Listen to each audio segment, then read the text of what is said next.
Assalamualaikum warahmatullahi wabarakatuh, and hello to everyone. My name is Muhammad Izran from BA2512E, and today we are covering two important topics in finance, Chapter 6 Time Value of Money and Chapter 7 Working Capital Management. Let's start with Chapter 6. So, the time value of money is a core concept in finance. Simply put, a ringgit today is worth more than a ringgit in the future. Why? Because money today can be invested to earn returns. That's why understanding TVM is critical for making smart financial decisions. There are two major types of TVM, there's future value and present value. Each can be applied to single cash flow, multiple cash flow, or annuities. So let's start with future values. So future value is the amount your money will grow to over time at a given interest rate.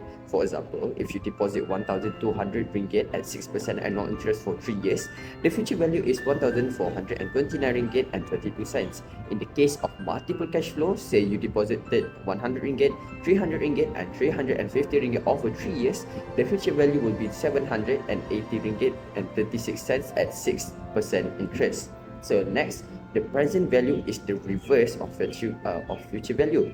It tells us how much a future amount is worth today. So if you expect to receive 1,500 ringgit in 3 years and the discount rate is 6%, the present value is 1,259 ringgit and 43 cents. For multiple cash flows such as 100 ringgit today, 200 ringgit next year, and 150 ringgit in year 3, the total present value is 414 ringgit and 62 cents. This shows discounting is crucial in evaluating investment or delayed payments.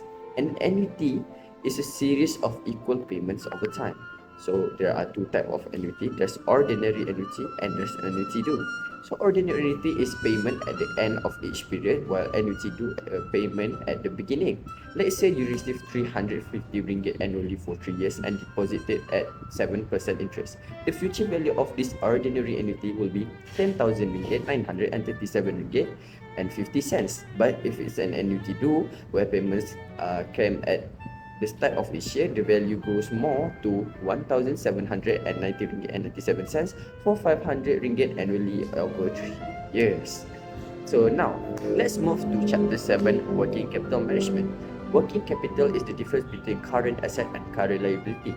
Managing this efficiently is key to balancing profitability and liquidity. Too much current assets, you save but may lose profit. Too little, you might earn more but risk running out of cash. So there are three main policies: relaxed policies, moderate policies, and restricted policies. So relaxed policy is where it have a high current asset, low risk, high liquidity but lower return. The moderate policy, a balanced approach to risk and return. And lastly, the restricted policy, low current asset, high profitability but risky due to low liquidity. Lastly, how do firms finance working capital? So there are three types of approaches. There's maturity matching or hedging approach, there's conservative approach, and there's aggressive approach. So let's talk about the hedging approach first. So the hedging approach match the maturity of assets and liability. It's a balanced moderate risk approach, while conservative approach use a long-term financing even for a short-term needs. This lower risk but may reduce returns. So aggressive approach, lastly, use short-term financing even for long-term needs. This maximizes return but it is risky. So in summary, understanding TVM helps you measure money worth over time, critical for investment, loans and savings, and mastering WCM ensures your company stay liquid, profitable and financially healthy.